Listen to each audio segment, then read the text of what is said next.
The Red Sea crisis is escalating fast.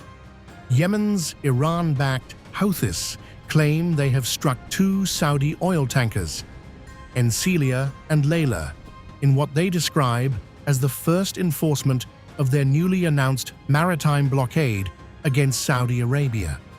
Saudi state media confirmed that Encelia was hit and caught fire, but said all crew members were safe. Houthi military spokesman Yahya Saree said the tankers were targeted for violating the group's blockade, claiming ballistic missiles, cruise missiles, and drones were used. He also claimed the strikes forced nearly 10 ships to turn back. Those claims have not been independently verified. The Yemeni armed forces carried out a special military operation targeting two Saudi oil tankers that had violated the blockade decision issued by the armed forces in the Red Sea. One vessel was named Encelia and the other Layla. The operation was conducted using several ballistic missiles, cruise missiles, and drones. By God's grace and assistance, the strikes were accurate and resulted in major fires breaking out on both vessels.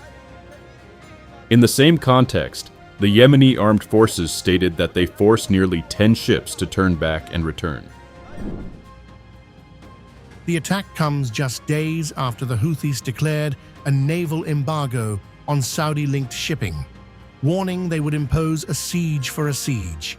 Saree vowed the group would continue targeting Saudi vessels and warned that any further attacks on Yemen would be met with major operations deep inside Saudi territory. The Yemeni armed forces will continue their naval operations against the Saudi enemy, and it continues to impose the equation of siege by siege, and confirms the Saudi enemies that if there is any stupidity targeting our country, it will be faced with major operations in the depths of his lands.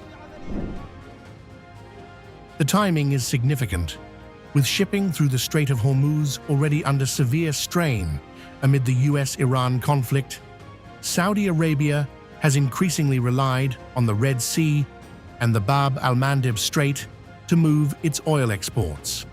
Fresh attacks now threaten another of the world's most critical maritime choke points. The strike marks the most serious escalation between the Houthis and Saudi Arabia in years, raising fears that the Red Sea could become the next major front in the wider Middle East conflict. Any prolonged disruption to shipping could further unsettle global energy markets and international trade,